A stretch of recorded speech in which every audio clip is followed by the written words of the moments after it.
तव दास दास म्हणता, माते कशाचे भय, रामा जाईन ज्या स्थळी सुख घना, होईल तेथे जय.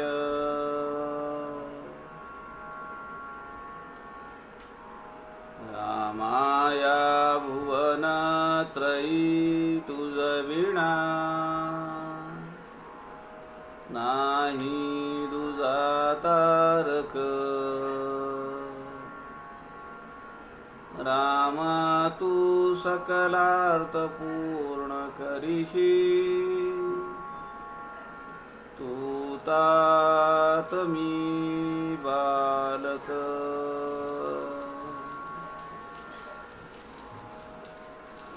सुखा सारिखे पूर्ण वैराग्य ज्याचे, वसिष्ठापरी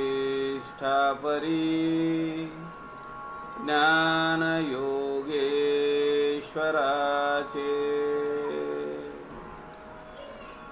कवी वाल्मिकी सारिखा मान्य ऐसा, नमस्कार माझा सद्गुरु रामदासा.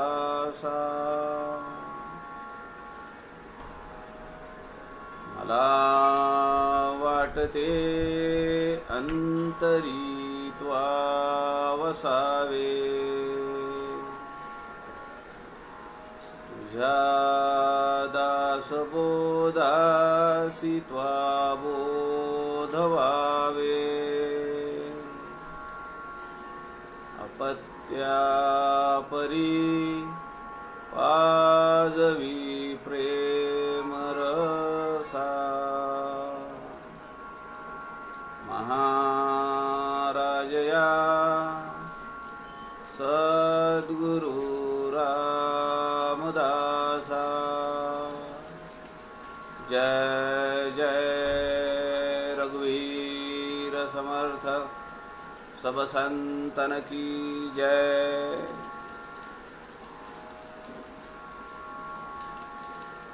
सज्जना हो, नमस्कार.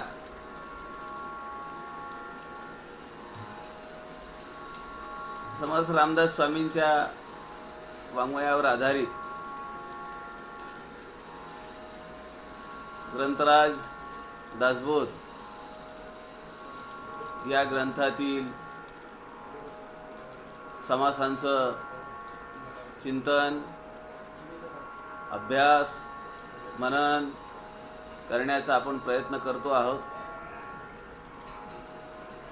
संत समागम या लाईव्ह फेसबुक पेजवरून आपला हा अभ्यासाचा प्रकल्प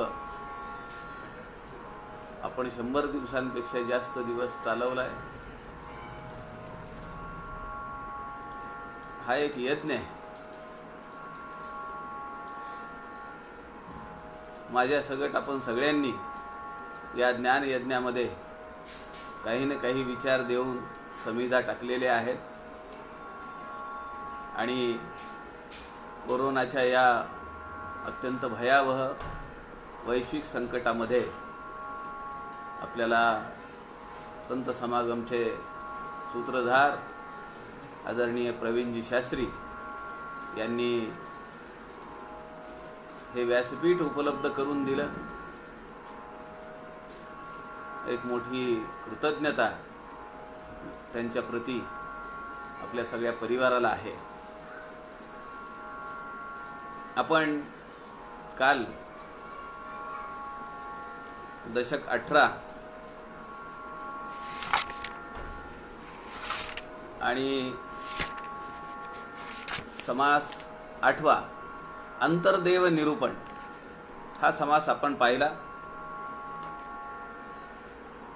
समर्थ रामदास असं म्हणतात की विनाकारण तीर्थक्षेत्री जाऊन आणि तिथल्या आपण अनुभवलेल्या कडवट गोष्टी, वाईट गोष्टी, त्यातून उद्वेग आणि चिंता घेऊन परत यायचं, त्यापेक्षा आपण आपल्यामध्ये जो अंतरात्मा आहे, समाज पुरुषामध्ये, समाज मनामध्ये जो अंतरात्मा आहे, त्याला ओळखता आलं पाहिजे. त्याची सेवा जनार्दन असे विश्वी, त्याची पूजा करीत जावी, कोणीतरी तो शेवावी आपुली काय आहे. समर्थांच्या या उपदेशाप्रमाणे अनेक ठिकाणी जायचं, अनेक क्षेत्रांच्या ठिकाणी जायचं आणि प्रत्येक ठिकाणी तीर्थामध्ये चुटकुळ्या मारायच्या आणि कुठेही समाधान न प्राप्त होता घरी यायचं आणि तिथले वाईट प्रसंग किंवा तिथले वाईट अनुभव दवंडी लावून पिटत सगळीकडे सांगायचं. हे काही मानवी जीवनाचं ध्येय नाहीये. चत्वार देवांचं स्मरण, प्रतिमा, अवतार, ईश्वर आणि परमेश्वर, त्याचंही स्मरण समर्थांनी आपल्याला या समासामध्ये करून दिलं. आणि या समासात समर्थ रामदासांनी प्रचितीशिवाय जे केले ते अवघे व्यर्थ गेले, प्राणी कष्ट कष्टोची मेले, कर्म कचाटे. कर्मकांडामध्ये अडकून आपण आपल्या सगट इतरांनाही वेठीला धरतो, असं समर्थ म्हणतात. कष्ट कष्टोची मेले, असं न करता आपण समष्टीमध्ये जो अंतरात्मा आहे त्याला ओळखावं. जो हीन आहे, दीन माणूस आहे, अडलेला आहे, नडलेला आहे, त्याला काय हवं नको ते पाहावं आणि त्याची विचारपूस करून त्याला केलेली मदत ही भगवंताची सेवा आहे, असं समर्थ या समासामध्ये सांगतात. आजचा जो समास आहे तो आहे दशक 18वा समास 9, निद्रा निरूपण. खरं तर जसा आपण उत्तम पुरुष पाहिला, छत्रपती शिवाजी महाराजांनी अफजल खानाचा वध केला आणि असा अलौकिक पराक्रम राजांनी केला. राजांना दिलेल्या समर्थांनी सूचना आणि ते अद्भुत यश संपादन केल्यानंतर समर्थांनी राजांचं केलेलं कौतुक, तेही आपण पाहिलं. जसा हा समास या आध्यात्मिक ग्रंथाच्या पठडीत बसत नाही, तसाच हा एक समास आहे, दशक 18 समास 9, निद्रा निरूपण. समासाच्या नावाप्रमाणे या समासामध्ये समर्थ रामदासांनी निद्रेवर, झोपण्यावर विवेचन केलेलं आहे. आपल्याला असं वाटू शकतं की झोपण्यावर काही विवेचन होऊ शकतं का, झोपण्यावर काही विचार पडू शकतात का, आणि तेही संतांचे. अत्यंत विनोदी शैलीमध्ये मांडलेला हा समास आहे. टवाळा आवडे विनोद असं समर्थ म्हणतात, पण समर्थांची विनोद दृष्टी त्यांच्या वाङ्मयामध्ये अनेक ठिकाणी आपल्याला दिसते. आरत्यांमध्ये दिसते, समासामध्ये दिसते, स्फुटकाव्यामध्ये दिसते, अभंगांमध्ये दिसते. समर्थांचा एक अभंग आहे आणि त्यामध्ये महादेव आणि पार्वतीचा विवाह दाखवलाय आणि ते वर्णन आहे ते विनोदी आहे सगळं. शंकर महादेव निघालेले आहेत, पाठीमागे नंदी आहे आणि त्या नंदीच्या भोवती त्या गोमाशा फिरतायत.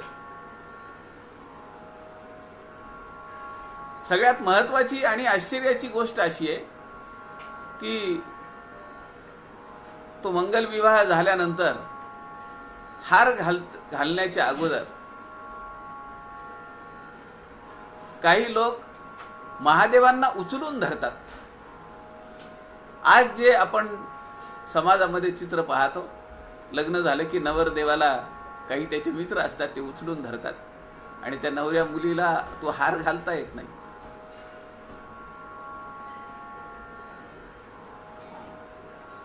असा प्रकार समर्थ रामदासांनी, ती विनोदी शैली आहे. आरतीमध्ये विनोद आहे,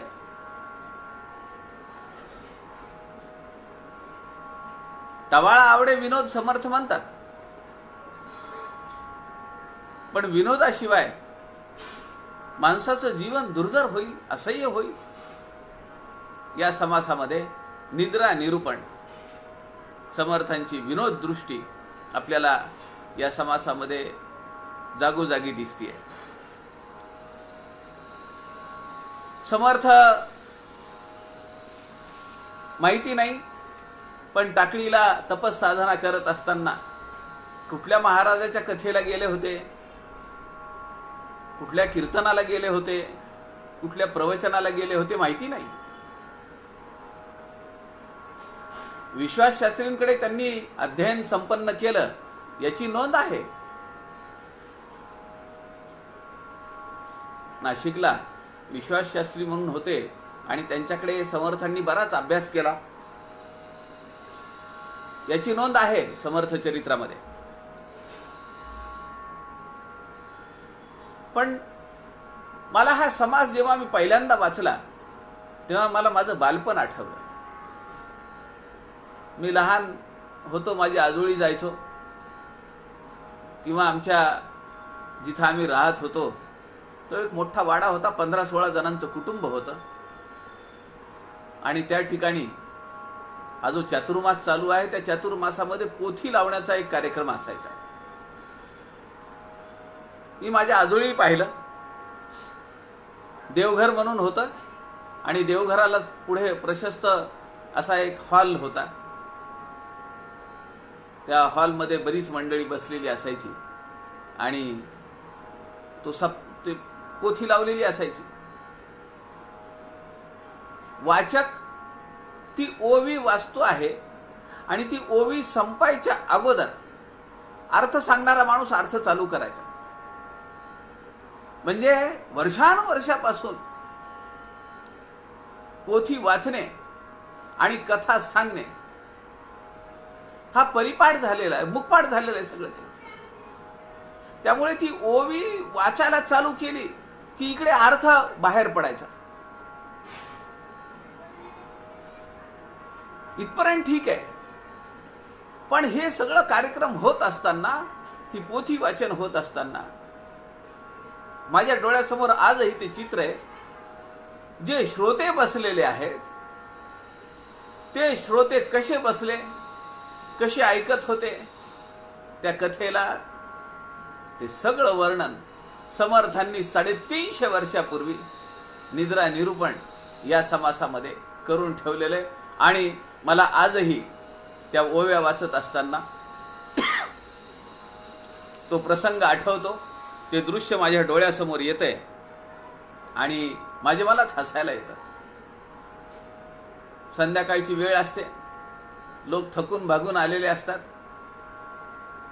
आणि काही ठिकाणी दुपारचाही कार्यक्रम असतो. हा 3-4 वाजता जेवण झालेलं असतं आणि कथेला जाऊन बसलेले असतात लोक.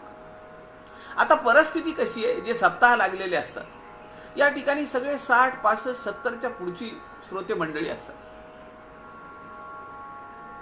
घरातल्या कटकटीपासून तास 2 तास विरंगुळा या भावनेने पण लोक तिथं जातात. नको त्या सुनेचं पोरांचं तोंड पाहणं नको म्हणूनही लोक तिथं जाऊन बसलेले असतात. काही लोक वाती वळण्याचं काम करतात, काही महिला असतात, कथा तिकडे चालू असते, यांच्या घरातल्या काही उणेधुण्या गोष्टी त्या एकमेकींना शेअर करत असतात. कुणी वाती वळायचं काम चालू असतं. त्या कथेचा आणि त्यांच्या तिथं बसण्याचा तसा काही संबंध नसतो. ज्यांनी भरपूर जेवण केलेलं असेल आणि दुपारी झोपण्याची सवय असेल ती लोक हळूच तिथं पेंगायला चालू करतात. त्यांना पेंग येते, कुणाची लाळ गळते, कुणी बसलेलं असतं खांबाला टेकून, ते तिथंच पडतं. असे अनेक विनोदी प्रसंग समर्थांनी या समासामध्ये वर्णन केलेले आहेत. ओवी क्रमांक 9, 10, 11, 16 आणि 18 या ओव्यांमध्ये अतिशयोक्ती अलंकाराचा वापर समर्थ रामदासांनी केलेला आहे. या सर्व ओव्या आपण मुळातून वाचल्या पाहिजेत, म्हणजे ते सगळं चित्र डोळ्यासमोर येईल. आणि मी अगदी चॅलेंज देऊन तुम्हाला सांगतो, तुम्ही जर कुठल्या कथेला गेला असाल आणि डोळसपणे जर तुम्ही ते तिथला जो प्रसंग आहे तो जर पाहिला असेल, तर तुम्हाला सुद्धा कुठल्या ना कुठल्या प्रसंगाचा आपण साक्षीदार होतो याची जाणीव हा समास वाचताना होईल. बरोबर आहे. कुणाला प्रसाद मिळण्यासाठी म्हणून काही मंडळी तिथे गेलेली असतात. लहान मुलं आहोत आपण, त्या काळामध्ये आपण हेच केलेलं आहे.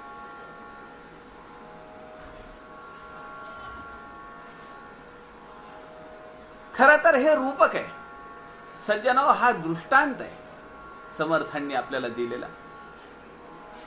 विनोद ठीक आहे, वाच्यांशापुरता विनोद घ्यायचा, पण त्याचा लक्षांश वेगळा आहे. निद्रा किंवा झोप ही सगळ्यांना आवश्यक आहे. आज आपल्याला माहिती आहे की आपली रोगप्रतिकार शक्ती वाढली पाहिजे. कोरोनासारखा विषाणू त्यांनी आपल्यावर अटॅक करू नये, आपल्याला त्याचा संसर्ग होऊ नये म्हणून अनेक उपाय लोक सुचवत आहेत. गरम पाणी प्या, काढे प्या, विटॅमिन सी घ्या, विटॅमिन डी घ्या, विटॅमिन ए, ई घ्या. पण त्यामध्ये एक आवश्यक गोष्ट अशी आहे की ती आहे झोप. 6-7 तास किमान झोप होणं हे आपल्या प्रतिकार शक्तीसाठी अत्यंत आवश्यक आहे. म्हणून डॉक्टर मंडळी ते पण सांगतायत की तुम्हाला पुरेशी झोप होणं हे अत्यंत गरजेचं आहे. म्हणून समर्थ रामदासांनी 350 वर्षापूर्वी हा निद्रा निरूपणाचा समास आपल्या समोर ठेवलेला आहे. पण खरं तर हा वाच्यांश जर सोडला तर यातला जो गर्भित अर्थ आहे तो आपण त्याकडे लक्ष दिलं पाहिजे. समर्थ म्हणतात की संत मंडळी निद्रेकडे वेगळ्या दृष्टीनं पाहतात. निद्रा हे अज्ञानजनक आहे, अज्ञानाचं निदर्शक आहे, तामसी वृत्तीचं निदर्शक आहे. मी बऱ्याच वेळा म्हणतो की सकाळी 5:30-6च्या नंतर जर कोणी झोपत असेल, चांगला हट्टाकट्टा माणूस की ज्याला काही व्याधी नाहीये, काही आजार नाहीये, किंवा काही रात्रपाळी झालेली नाहीये, रात्री जागरण झालेलं नाहीये, तर हे अत्यंत चुकीचं आहे. पहाटे लवकर उठून आपली कामं मार्गी लागतात. आपण जेवढा उशीर करू उठण्यासाठी तेवढी आपली धावपळ होते. आपला अनुभव आहे हा. माझ्या आयुष्यात तुम्ही अनेक वेळा हा अनुभव घेतलाय. जास्त वेळा झोपून राहिलं की मग सगळा दिवसच बेकार जातो. कामं आटोपत नाहीत, कामं सुचत नाहीत, आळस राहतो. त्यामुळे पहाटे उठणं हे सगळ्या दृष्टीनं आवश्यक आहे. आणि ते एक दिनचर्या कशी असली पाहिजे. समर्थ मंत्रात प्रातःकाळी उठावे, मग शौचेशी दूरी सुजावे. समर्थांनी दिनचर्या कशी असली पाहिजे त्यावर एक समास लिहून ठेवलाय. आपण त्याचा अभ्यास केलेला आहे. योगशास्त्र असं सांगतं की जो योगी आहे त्याला 4 तास, जो भोगी आहे त्याला 6 तास,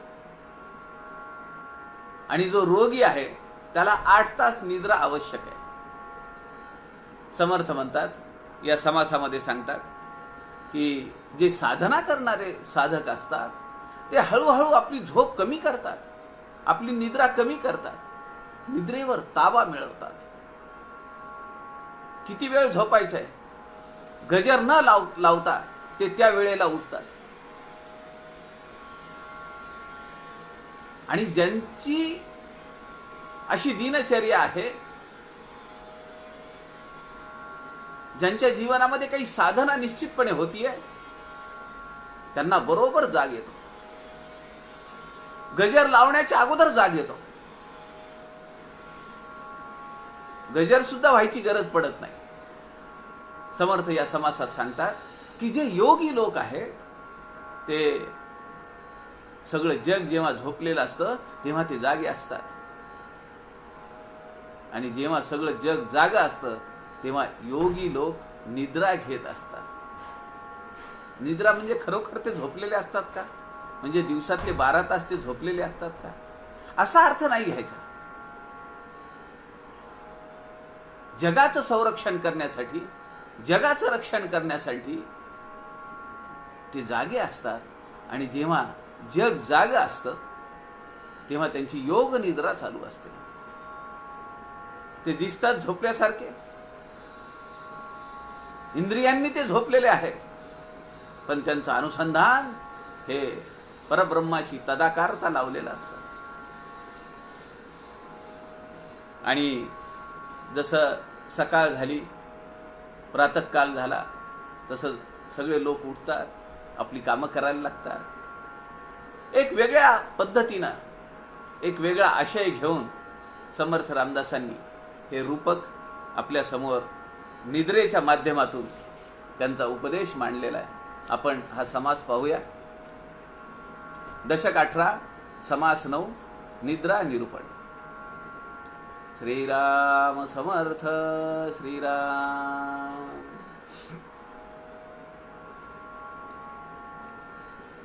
वंदुनिया आदिपुरुष, बोलो निद्रेचा विळास. निद्रा आलिया सावकाश, जाणार नाही. श्रीराम. निद्रेने व्यापिली काया, आळस अंग मोडे जांभया. तेणे करिता बैसावया, धीर नाही. श्रीराम. कडकडा जांभया येती, चटचटा चटक्या वाजती. डगडका डुकल्या देती, सावकाश. श्रीराम. एकाचे डोळे झाकती, एकाचे डोळे लागती. एकते वचकोन पाहती, चौकडे. श्रीराम. आता या ओव्यांमधून आपल्या असं लक्षात येईल की कथा चालू आहे, काही अभ्यास चालू आहे.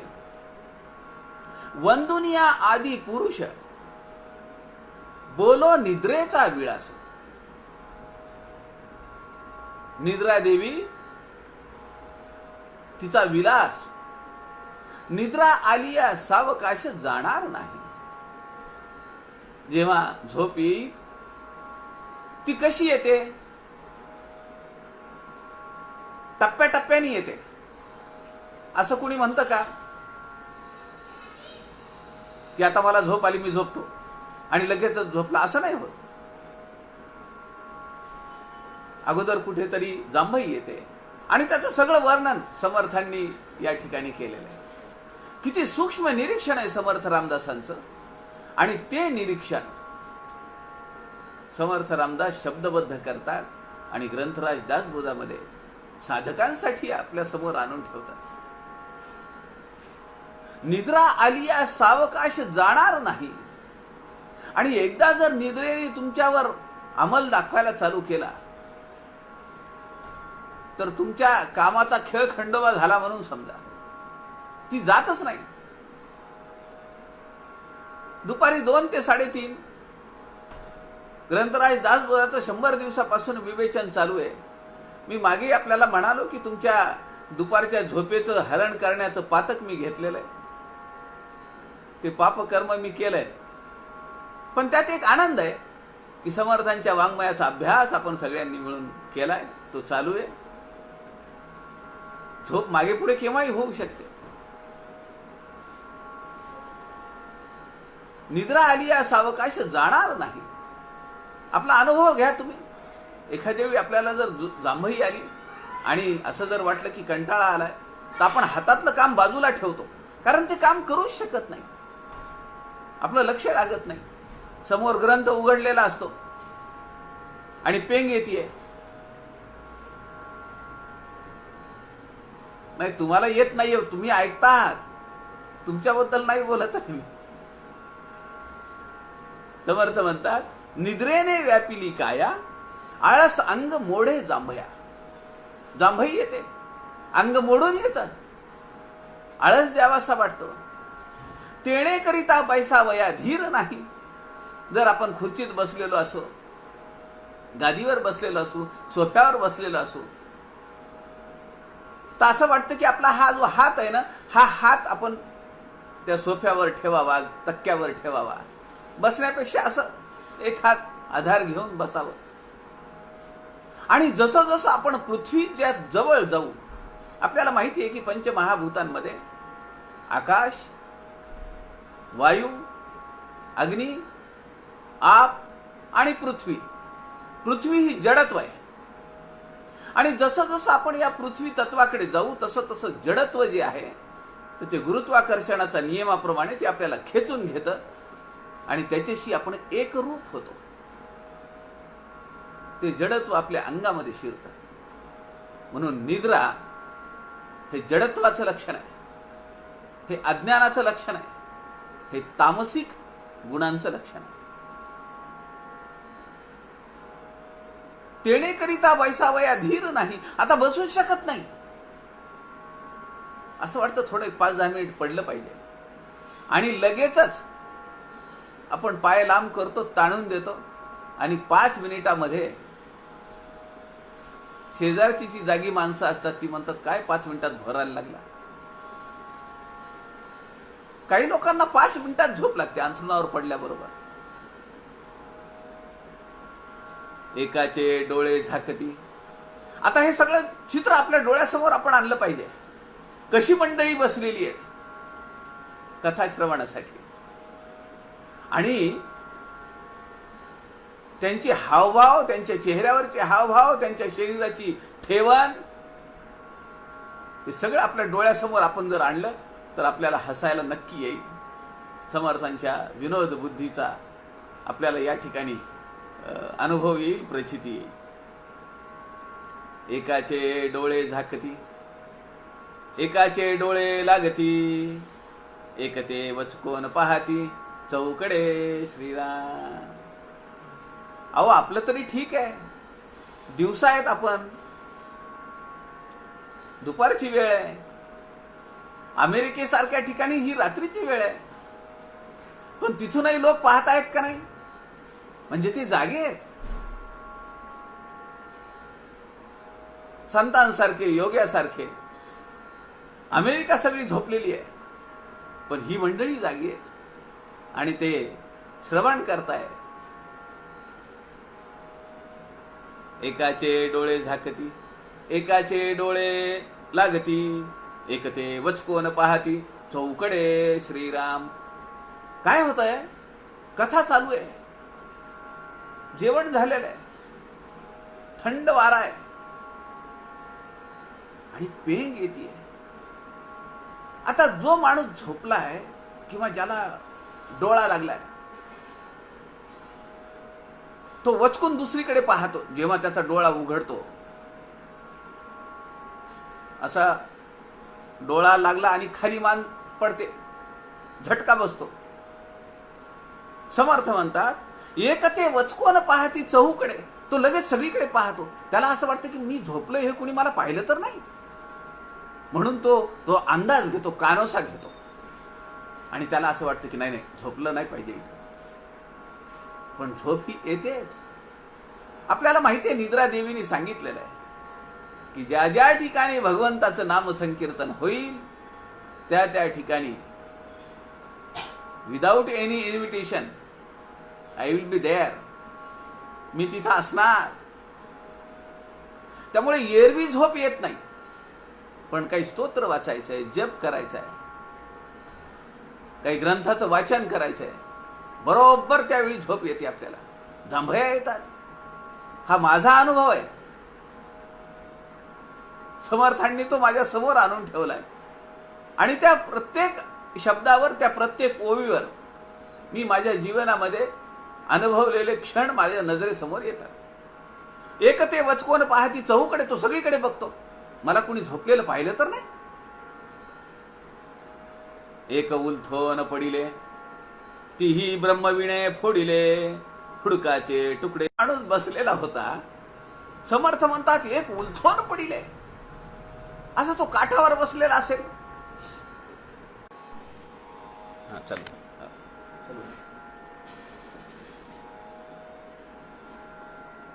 समर्थ म्हणतात एक टेकोन बैसले, तीही ब्रह्मविणे फोडिले, हुडकाचे तुकडे झाले सुधी नाही.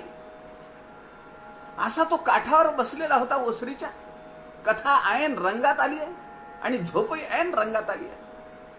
तो उलथून पडला. तीही ब्रह्मविणे फोडिले, हुडकाचे तुकडे झाले सुधी नाही. हुडकाचे तुकडे झाले सुधी नाही. सुधी नाही म्हणजे जाग नाहीये, झोपेतच सगळं होत आहे.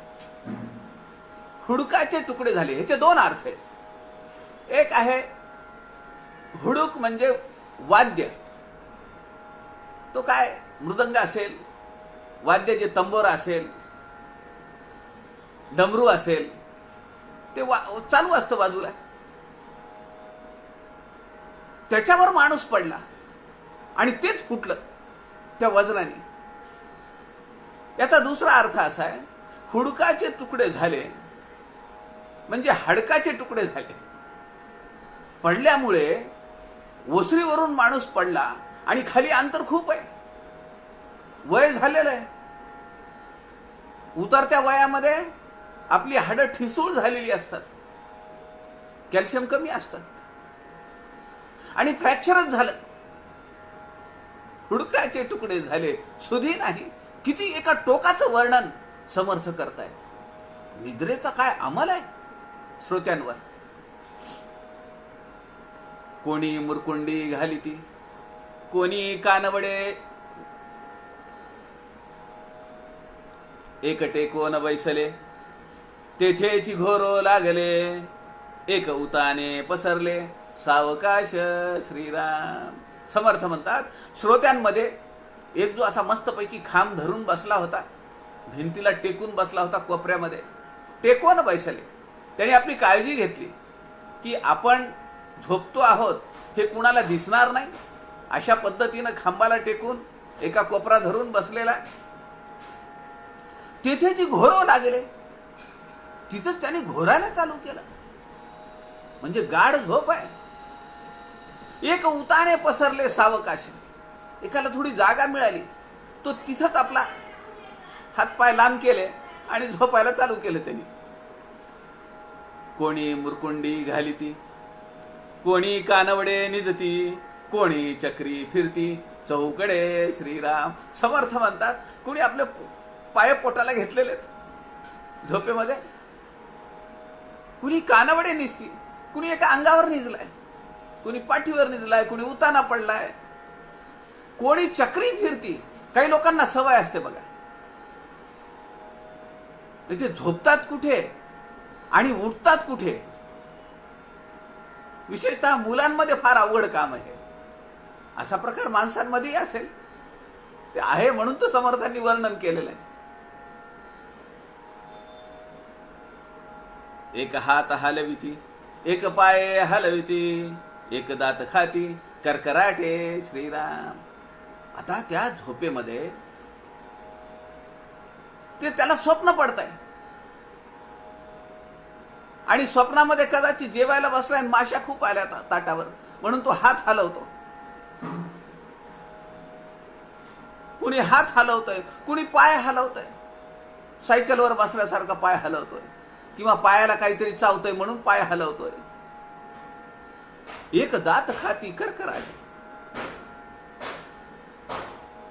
हे सगळे प्रकार पाहिलेले आहेत. लहान मुलांमध्ये विशेषतः पोटांमध्ये जर जंत झालेले असतील आणि कॅल्शियमची डेफिशियन्सी असेल तर दात खाण्याचा प्रकार आहे. रात्री मुलं झोपलेली असतात आणि ते करकर करकर दात खातात. आपल्या लक्षात येत नाही आवाज कुठला येतोय, मूल तर झोपलेलं असतं. पण तो दात खातोय. असे सगळे प्रकार त्या कथेच्या ठिकाणी आहेत. एकाची वस्त्रे निघून गेली, ते नागभीच लोळो लागली, एकाची मुंडाशी गडबडली, चहूकडे श्रीराम. त्या झोपेमध्ये शुद्धच नाहीये. आता कथेलाच जायचंय, लुंगीसारखं धोतर गुंडाळून आला असेल कुणी. आता त्या झोपेमध्ये लुंगी बाजूला पडली, ते वस्त्र बाजूला निघालं. समर्थ म्हणतात एकाची वस्त्रे निघून गेली, ते नागवीच लोळू लागली. त्याला शुद्धच नाहीये ना, आपल्या अंगावर कपडे नाहीयेत. ते एकाने फेटा बांधून आला होता माणूस, मुंडाचा डोक्याला. झोपेमध्ये ते खाली गळून पडलं. एकाची मुंडाशी गडबडली, चहूकडे तो जो फेटा बांधलेला होता तो निघाला आणि तो सगळीकडे उकलला. तो एक निजेली असता व्यस्ते, एक दिसती जैसी प्रेते, दात पसरून जैसी भूते, वाईट दिसती श्रीराम. याचा अनुभव तर मी खूप वेळा घेतलेला आहे. कार्यकर्त्यांसोबत आम्ही झोपलेलो असतो, काही अभ्यास वर्ग आहे, बैठक आहे, मग गप्पा मारत मारत बराच वेळ जातो रात्री. मग त्यातले दोघं चौघं झोपलेले असतात. आणि आत्ता जे सगळे प्रकार ऐकले, हे सगळे प्रकार पाहिलेले. आपणही काही कुठल्या सार्वजनिक निवासाच्या ठिकाणी आपण जर गेलेला असाल तर हे पाहिलेलं असेल.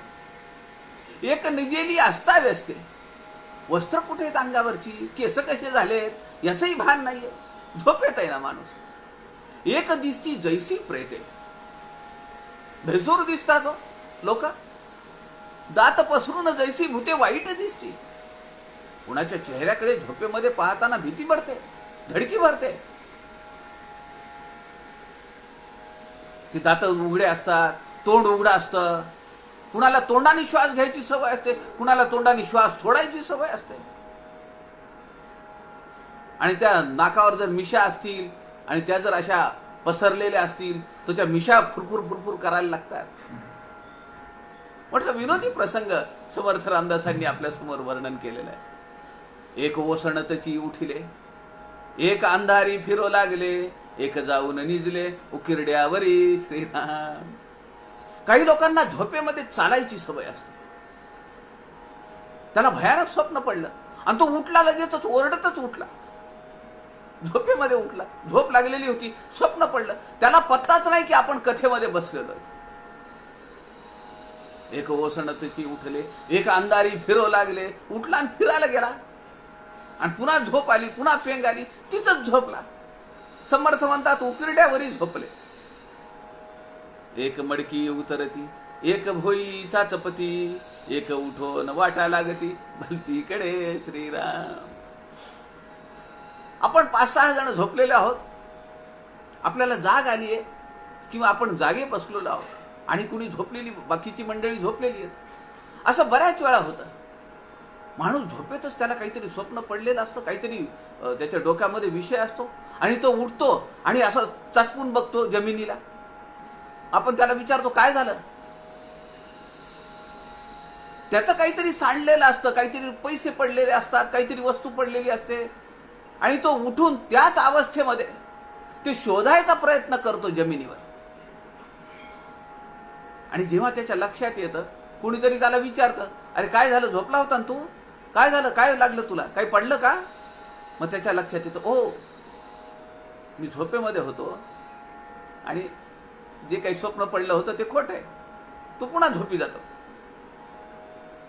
एक प्राणी ओसणाती, एक फुंद रडती, एक खदखदा हसती, सावकाश श्रीराम. जसं स्वप्न पडलंय, जसा प्रसंग तुमच्या आयुष्यामध्ये आहे, त्या झोपेमध्ये आहे. कुणी रडताय, कुणी हसताय.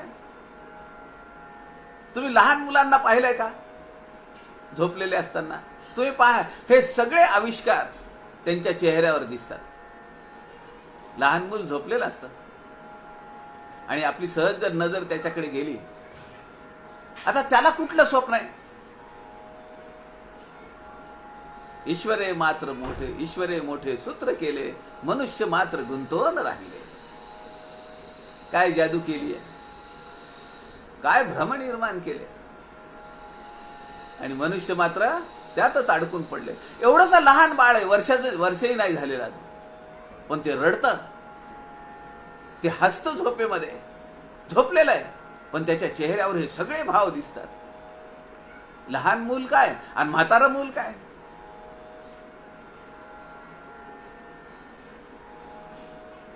वय वाढलेलं आहे.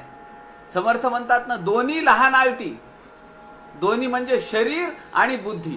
शरीर वाढलेलं आहे, एका टप्प्यापर्यंत वाढ झाली आहे, त्यानंतर ते लहान आळायला चालू होतं, म्हणजे त्याची वाढ कमी होते. वाढ कमी होते म्हणजे 5 फूट 6 इंचाचा 5 फूट 2 इंच होतो का, 4 फूट 6 इंच होतो का, तसं नव्हे. आता वाढ कमी झाली, वाढ बंद झाली. शरीरामध्ये जे काही वाढ होणार होती, वजन आहे, हाडांची वाढ आहे, ती वाढ कमी झाली. आणि बुद्धी, एका टप्प्यापर्यंत बुद्धीचा विकास होतो, क्रमशः विकास होतो, ती स्थिर होते. आणि जसं वय वार्धक्य आलं तसं ती लहान आळते. लहान आळते म्हणजे बुद्धी, मेंदू कमी होतो का. काल एखादी वस्तू कुठे ठेवली ती आज लक्षात येत नाहीये, कुणाचं नाव लक्षात येत नाहीये, विस्मरण होतंय, म्हणजे बुद्धी लहान आळते. समर्थांनी आपल्याला दासबोधामध्ये सांगितलंय, शरीर आणि बुद्धी दोन्ही लहान आळती वय झाल्यानंतर.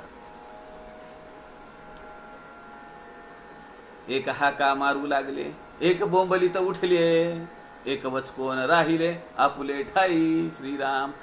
कुणाला ते स्वप्नाप्रमाणे तो हाका मारतच उठला. कथा चालू आहे, माणसं शेजारी झोपलेली आहेत, सगळे लोक, पहाटेची वेळ आहे, सगळे लोक झोपलेले आहेत, याचे त्याला भानच नाहीये. तो उठला, हाका मारतच उठला. एक बोंबलीत उठले, काहीतरी मोठं भयानक स्वप्न पडलं, आरडाओरडा करतच उठला तो. एक क्षणा खुरडती, एक डोई खाजविती, एक कुडो लागती सावकाश श्रीराम. कढो लागती म्हणजे कणतात. अनेक लोक आहेत झोपेमध्ये ते कणतात, जसा काय मोठा दुर्धर आजार झालाय, किंवा काहीतरी पेन्स आहेत, काहीतरी वेदना आहेत, अशा प्रकारे ते कणतात. समर्थ म्हणतात, एक डोई खाजविती. झोपेमध्ये डोकं खाजवणारेही बरेच आहेत. एकाच्या लाळा गळाल्या. काय वर्णन केलेलं आहे समर्थाने. बसलेला माणूस आहे, आपल्याला कल्पना नसेल, 24 तासामध्ये जवळपास 2.5 ते 3 लिटर लाळ आमच्या तोंडामध्ये तयार होत असते. आणि जर ती लाळ मध्ये जात नसेल, लाळ ग्रंथी या लाळ सोडत राहतात. त्या जेव्हा त्यांना विशेष आवडीचे काही पदार्थ दिसतील, कुणाला अनारसे आवडतात, कुणाला रव्याचे लाडू आवडतात, कुणाला सोजीचे लाडू आवडतात, कुणाला करंज्या आवडतात. आणि आता उद्या महालक्ष्मी येणार आहे, त्यामुळे घरामध्ये ह्या वस्तू तयार करणं चालू आहे. मला जर करंजी आवडत असेल आणि त्यातल्या त्यात गरम गरम करंजी तळत असतील, तर आपोआप माझी लाळ सुटायला चालू होते. आंबट वस्तू पाहिली, अहो चिंचेचं नाव काढलं तरी लाळ सुटतीये. आता मी इथं नाव काढलंय, आपोआप वाटतं का नाही तोंडात लाळ आलीये म्हणून. शरीरा ऐसे यंत्र आणिक नाही, समर्थांनी सांगितलं. पुढे वर्णन आहे या सगळ्या शरीराचं, किती ठिकाणी, किती समासांमध्ये समर्थांनी आम्हाला आमचं जीवशास्त्र समजावून सांगितलं. आता तो माणूस बसलेला आहे, त्याची मान खाली झाली आहे आणि लाळ बाहेर येते. काय सूक्ष्म वर्णन समर्थांनी केलंय. एकाच्या लाळा गळाल्या, एकाच्या पिका सांडल्या. तोंडात तंबाखू ठेवलेली आहे, तो तिथंच पिचकन सोडून देतो, पिंक मारतो. एकाच्या पिका सांडल्या, एकी लघुशंका केल्या, सावकाश श्रीराम. आता कुणाला प्रोस्टेटचा त्रास आहे, बराच वेळ झालं बाथरूमला जाऊन नाही आलेला, पाणी भरपूर पिलेलं आहे. आता तिथून उठण्याच्या अगोदर जाणीव झालीये लघुशंकेला जाऊन यायचे, लघवीला जाऊन यायचे, बाथरूमला जायला पाहिजे. उठे पर्यंत सोडून दिली तिथंच. एक राऊत सोडिती, याचा अनुभव तो खूप वेळा आहे. बैठक यांची जास्त आहे, काय करणार, व्यायाम नाही आता, फिरणं नाहीये, बैठा जॉब आहे, बैठं काम आहे. एक तर उशिरा उठायचं, अगोदरच व्यायाम नाही, उशिरा उठायचं, फिरणे नाही, त्याचा कंटाळा, इंटेक तर चालूच आहे आणि पुन्हा बसून आहे.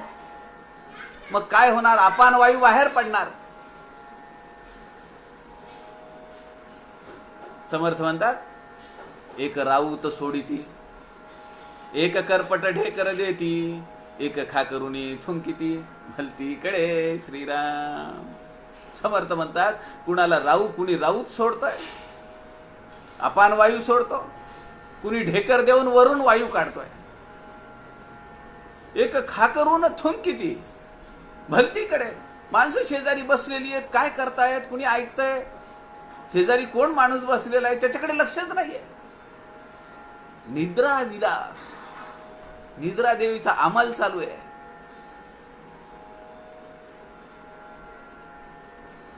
पुढे समर्थ लिहितात, एक हागती, एक ओकिती, एक खोकिती, एक सिंकिती, एक ते पाणी मागती, निज सूर्या स्वरे श्रीराम.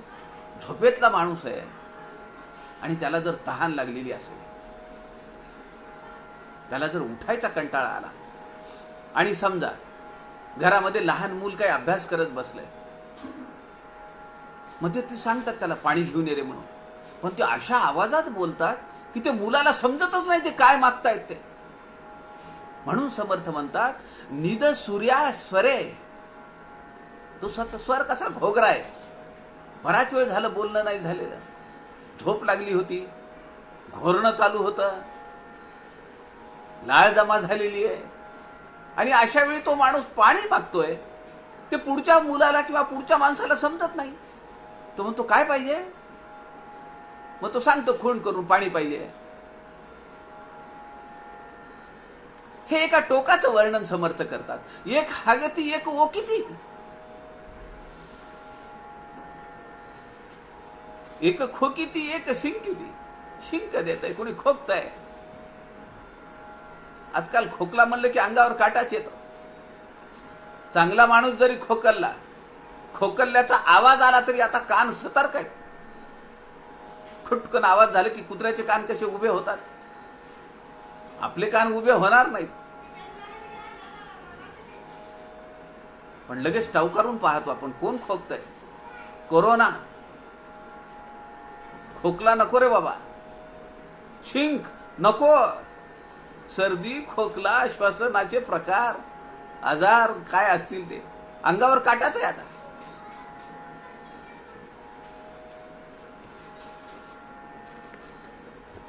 एक दुःस्वप्ने निर्बुजले, एक सुस्वप्ने संतोषले, एक ते गाढमोडी पडिले सुषुप्ती मध्ये श्रीराम.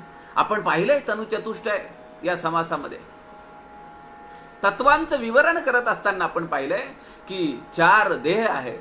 स्थूल देह, सूक्ष्म देह, कारण देह, महाकारण देह.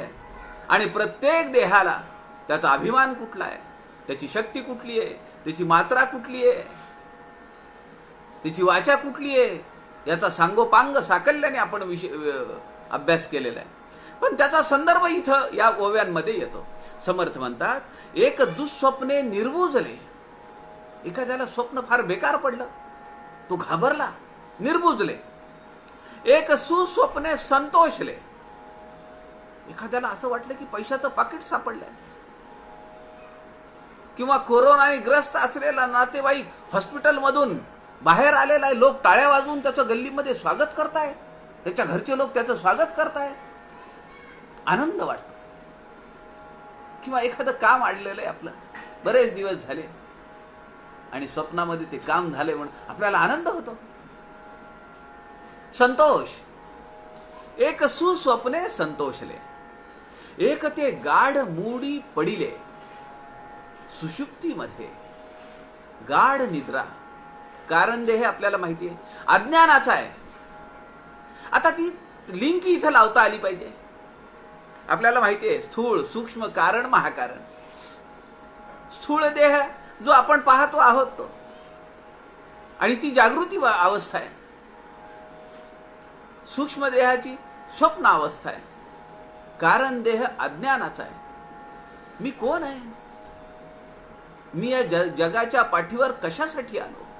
माझं खरं स्वरूप काय? माझं निज स्वरूप काय? माझं स्वस्वरूप काय? हे मला माहीत नाही. हे अज्ञान आहे. आणि हा कारण देह आहे. त्या कारण देहामध्ये आपल्याला काय माहिती आहे? गाढ निद्रा लागते. मग तिथं आमची सगळी इंद्रिय झोपलेली आहेत, बुद्धी झोपलेली आहे. आपण झोपेतून उठतो आणि म्हणतो, वाह, काय छान झोप लागली होती. कोण झोपला होता? झोप लागली म्हणणारा झोपला होता का? का डोळे झोपले होते? का हात झोपलं होतं? का शरीर झोपलं होतं? का हृदय झोपलं होतं? कोण झोपलं होतं नक्की? आणि ते झोप झाल्यानंतर म्हणतं छान झोप लागली होती. जेव्हा छान झोप लागली होती तेव्हा कुठे होता तू? त्या गाढ निद्रेमध्ये कुठे होता? तेव्हा नाही तुला सांगता आलं. आता मी साखर तोंडात घेतली, मी म्हणू शकतो का नाही साखर गोड आहे? सुषुप्तीमध्ये गाढ निद्रा आहे. तिथं इंद्रिय झोपलेली आहेत, मन बुद्धी झोपलेली आहे. आणि मी कोण आहे याचा थांग पत्ता नाहीये. ही अवस्था महाकारण देहाच्या समीप आहे. कारण देहाच्या नंतर महाकारण देह, परब्रह्म अवस्था, ब्रह्मस्वरूपाची अवस्था. तिथं सगळं माहिती आहे, तिथं ज्ञान आहे. मी म्हणजे कोण आहे? समर्थ या ओवीमध्ये म्हणतात, एक ते गाढ मूडी पडिले सुषुप्तीमध्ये. सुषुप्ती अवस्था आहे. आणि या ठिकाणी वाचा पश्यंती आहे. फक्त पाहणे, पण बोलू नाही शकत. मागे आपण त्याचा अनुभव घेतला, त्याचा संदर्भही दिला, बऱ्याच 2-4 वेळा झाला. ती बाई रहाटावरनं पाणी भरत होती विहिरीच्या, त्या चाकावरनं दोरी सोडून, आणि खाली पाहता पाहता नवीन केलेली नथ पाण्यात पडली विहिरीमध्ये. तिला अत्यंत वाईट वाटतं. मोठ्या मिनतवारीने अनेक वेळा मागे लागल्यानंतर नवऱ्याने नथ करून आणली आणि ती पाण्यात पडली. आता काय करावं? तिथून ओळखीचा एक जाणारा माणूस असतो. ती त्याला विनंती करते, दादा मला नथ काढून देशील का? मी तुला घरी गेल्यानंतर काही इनाम देईन. तो म्हणतो, या विहिरीत मी बऱ्याच वेळा खाली तळाला गेलेलो आहे. तो पटकन बुडी मारतो, खाली जातो, शोधतो, ती नथ त्याला सापडते. पण तो म्हणू शकतो का मला नथ सापडली आहे म्हणून? कारण वाचेचा भगवंत जो आहे, वाचेचा जो देव आहे, तो आहे अग्नी आणि तो आहे पाण्यात. तो मनुष्य आहे पाण्यात. अग्नी आणि पाणी यांचा क्रिस क्रॉस आहे. तो कसा म्हणेल पाण्यामध्ये? कारण जिभेला वाणीचं जे तत्व आहे ती देवता आहे अग्नी. त्यामुळे त्याला सांगता येत नाही. गाढ मूडी ही अशीच अवस्था आहे. कारण देह, कारण आता पुढे महाकारण देहामध्ये मी विसर्जित होणार आहे. किती दिवस झाले गणपती बसून? काही लोकांचा 1.5 दिवसाचा, काही लोकांचा 3 दिवसाचा, काही जणांचा 5 दिवसाचा. मी मागच्या आठवड्यात आमच्या लीला काकू गाडगिळांना फोन केला.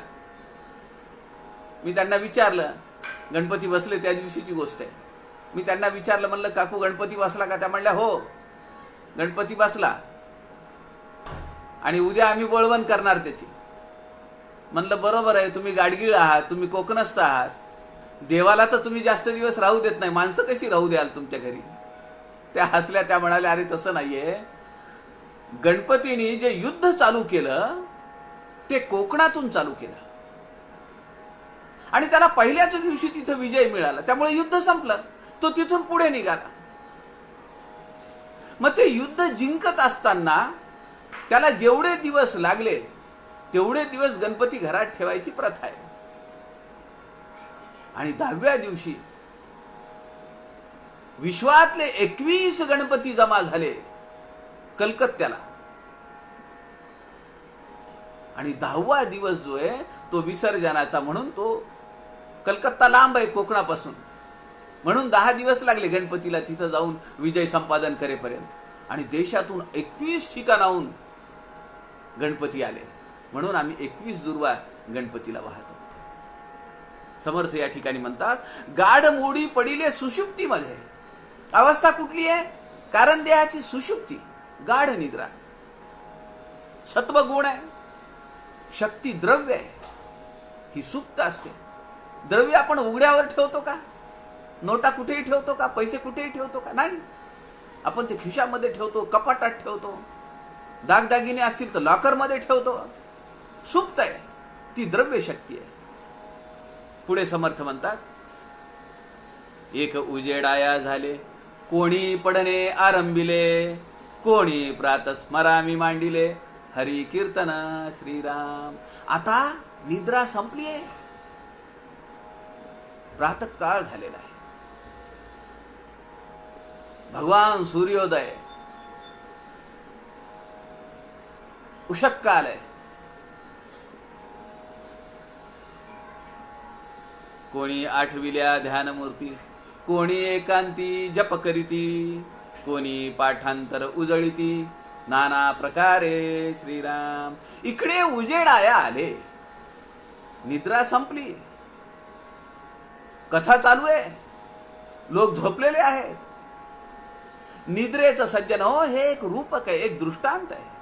आमच्या जीवनामध्ये झोपेमध्ये आमचं आयुष्य किती चाललंय. वयाची 50 वर्ष उलटून गेली, अजूनही जागृती नाहीये, अजूनही उषक्काल ज्यांच्या जीवनात झालेला नाहीये. आता कुणाला माहितीये किती दिवस राहिलेत?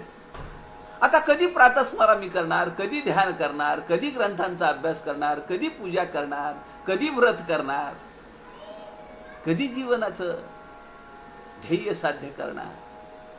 हा एक दृष्टांत आहे, निद्रा निरूपण. इकडे उजेडाया आले, कोणी पढणे आरंभिले. पहाटेच्या वेळी स्नान शुचिर्भूत होऊन माणसं वाचन करतात, स्तोत्र वाचतात. ज्यांना जे शक्य नाहीये ते अंथरुणावर बसतात.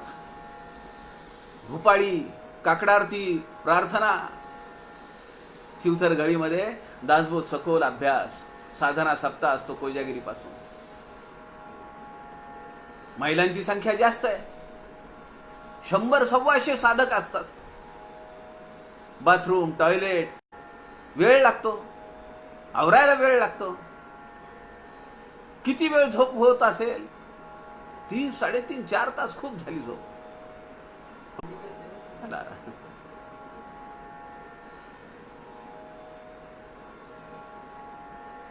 कोणी पढणे आरंभिले, कोणी प्रातस्मरामी मांडिले, हरी कीर्तन.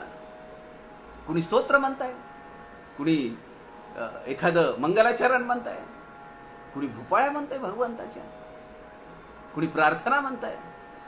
कोणी पढणे आरंभिले, कोणी प्रातस्मरामी मांडिले, कोणी आठविल्या ध्यान मूर्ती, कोणी एकांती जप करीती, कोणी पाठांतर उजळीती. नाना प्रकारे अनेक स्तोत्रांचं पाठांतर आहे आणि वेगवेगळ्या पद्धतीनं, वेगवेगळ्या आलापांनी, वेगवेगळ्या ताना देऊन ते भगवंताला आळवत आहेत. पहाटेच्या वेळी 5:30 वाजता शिवथर घळीमध्ये सगळा हॉल भरलेला असतो. 5:25, 5 मिनिटं अगोदर येऊन साधक बसलेले असतात. एकच जागा निश्चित केलेली असते, एकच आसन आहे, ठरलेली वेळ, ठरलेल्या भूपाळ्या, ठरलेल्या काकडारती, प्रातस्मरण, प्रार्थना, आणि त्यानंतर श्रीराम जय राम जय जय राम म्हणत समर्थांचं दर्शन घेण्यासाठी रांगेने जायचं. काय वातावरण असतं. समर्थांचं दर्शन घ्यायला जाताना तो 100 फुटावरून पडणारा पाण्याचा प्रपात, धो धो धो धो, ती प्रसन्न सकाळ आणि ते प्रसन्न रमणीय रम्य वातावरण. आता या ठिकाणी समर्थ असं म्हणतात, नाना विद्या नाना कळा, आपलाल्या शिकती सकळा, तान माने गायन कळा, एक गाती श्रीराम. कुणी गाण्याचा रियाज करतोय पहाटेच्या वेळी, मुलं उठतायत, ती अभ्यासाला लागतायत. माझ्या लहानपणी तरी हे चित्र होतं. आता मात्र सगळाच फरक पडलाय. मुलं अभ्यास करत बसतात रात्री 12, 1, 2 वाजेपर्यंत आणि सकाळी 8 शिवाय उठत नाहीत. निद्रा जयाची वाड तो एक मूर्ख, समर्थ म्हणतात. ज्याला दुपारी झोप लागते, सकाळी 8 शिवाय उठणं होत नाही. आपण कशाला म्हणायला पाहिजे. नाना विद्या नाना कळा, आपलाल्या शिकती सकळा, तान माने गायन कळा, एक गाती. कोणी आठविल्या ध्यानमूर्ती, भगवंताचं स्मरण चालू केलंय. सज्जन हो, ही तुरीय अवस्था आहे. महाकारण देह ज्ञान आहे. मी कोण आहे, माझं स्वरूप काय. मी परब्रह्म स्वरूप आहे. अहम ब्रह्मास्मी, तत्वमसी.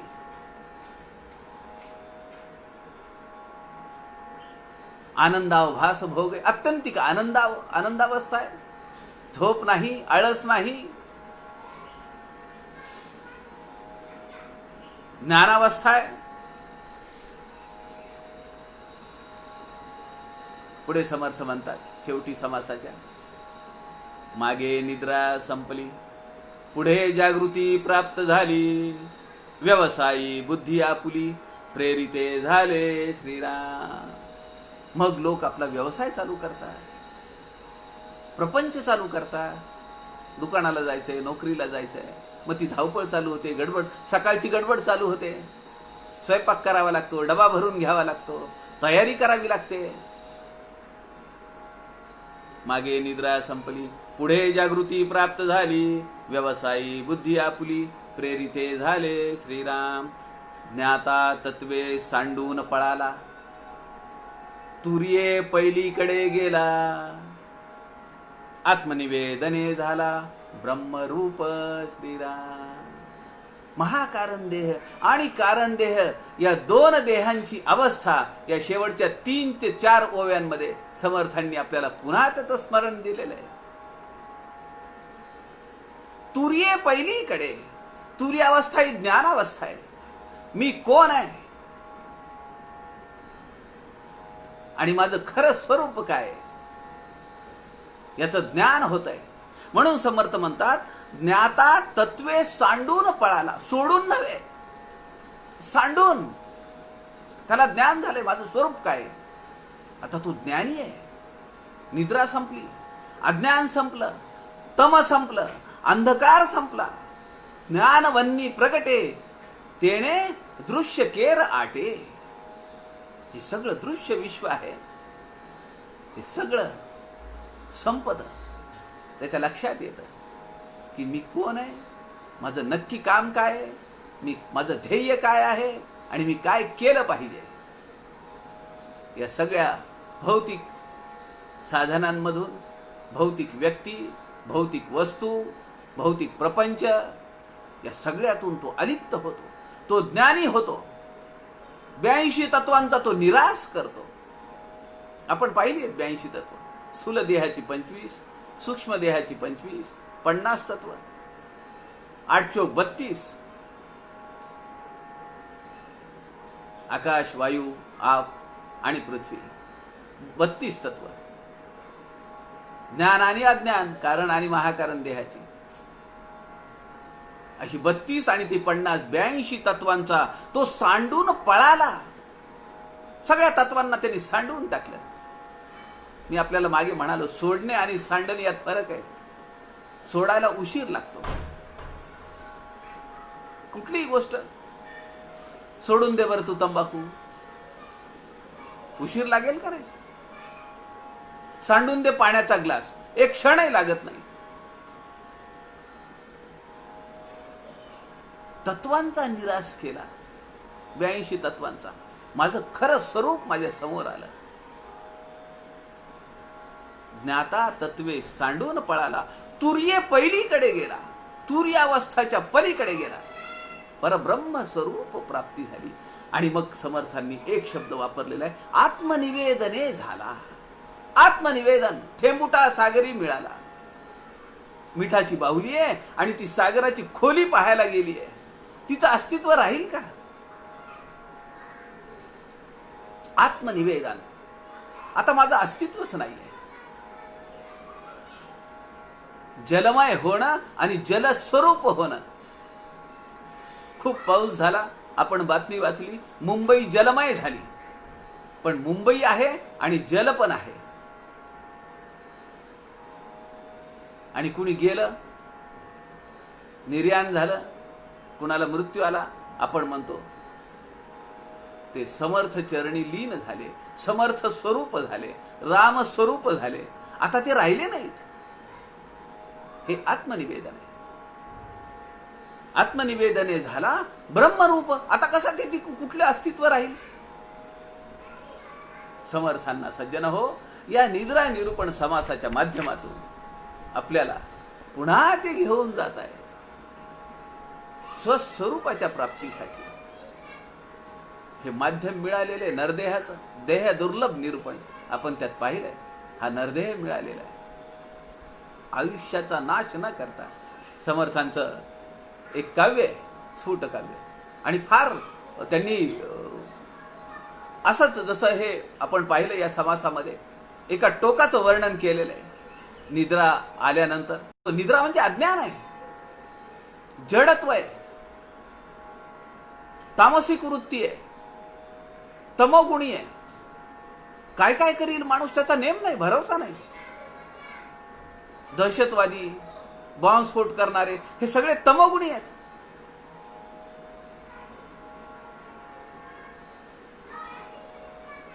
घटका गेली पळे गेली, तास वाजे झणाणा आयु. नाही, तिथं नाही आलेलं काही. आता समर्थ म्हणतात, घटका गेली पळे गेली, तास वाजे झणाणा, आयुष्याचा नाश होतो राम कार्य म्हणाना. फार सुरेख काव्य आहे समर्थांचं. एक प्रहर, दोन प्रहर, तीन प्रहर गेले. एक प्रहर, दोन प्रहर, तीन प्रहर गेले, चौथा प्रहर संसारात चावटीने नेले. कधी समजणार आमच्या जीवनाचं ध्येय काय? रात्र काही, झोप काही, स्त्री संगे गेली, ऐशी आठा प्रहरांची वासलात झाली. सगळं आयुष्य असंच गेलं. रात्र काही, झोप काही, स्त्री संगे गेली, ऐशी आठा प्रहरांची वासलात झाली. सगळ्या आयुष्याचा नाश झाला. रामदास म्हणे तास बरा स्मरण सकळा देतो, क्षणोक्षणी राम म्हणा म्हणून खुणावतो. तो तास वाचतो ना, टोल वाचतो, प्रत्येक तासाला तो टोल पडत असतात. ते कशा काय सांगतात? ते किती वेळ झाला, किती वेळ झाला, उठा आता तरी जागे व्हा. पाहता पाहता समर्थ शेवटी म्हणतात, पाहता पाहता वेळ विपट जवळ आली, जाण्याची वेळ जवळ आली आहे. ऐसे जाणोनिया प्राण्या तुझं का भूल पडली. ती भूल काढण्याचं काम समर्थ रामदास त्यांच्या वाङ्मयातून करतायत. आणि ती भूल आपली निघालेली आहे. आपल्याला समजलंय की माझ्या आयुष्याचं गंतव्य ठिकाण कुठे आहे. अंततोगत्वा मला काय साध्य करायचं या नरदेहातून. म्हणून आपण एका साधनेला लागलेलो आहोत. ती साधना अव्याहत ठेवण्यासाठी, निद्रा संपवण्यासाठी प्रातस्मरामी झालेला आहे. आमच्या आयुष्याची नवीन पहाट उजळलेली आहे. प्रभाते मनी राम चिंतित जावा, मनाच्या श्लोकात समर्थ सांगतात. ती साधना पुढे अव्याहतपणे चालू ठेवण्यासाठी उद्या दुपारी 2 वाजता आपण पुनश्च भेटूया. आपल्या सगळ्यांच्या हृदयस्थ परमेश्वरास नमस्कार करतो. झालेली सेवा समर्थांच्या चरणी अर्पण करतो. जय जय रघुवीर समर्थ.